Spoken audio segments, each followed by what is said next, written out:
El 25 de novembre és el Dia Internacional per l'Eliminació de la Violència contra les Dones.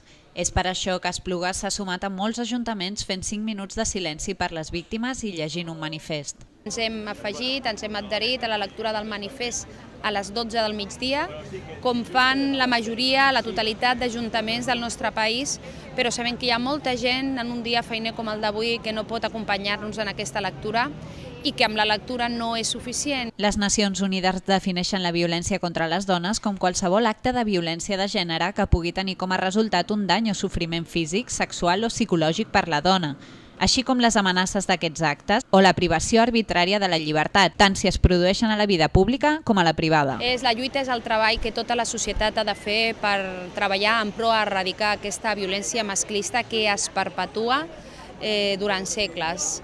La violència contra les dones pot ser exercida, segons l'ONU, per atacants de qualsevol gènere, membres de família o el mateix estat. La principal característica d'aquest fet és que la víctima ho és únicament per la seva condició sexual. Que tothom entengui que aquest no és un problema domèstic, no és un problema privat, sinó que és un problema de tothom, de tota la societat. La majoria d'aquestes pràctiques estan tipificades penalment i moltes d'elles constitueixen delictes contra la llibertat sexual, la qual cosa permet que qualsevol dona o nena que es trobi en aquesta situació pugui demanar emparament judicial així com suport social.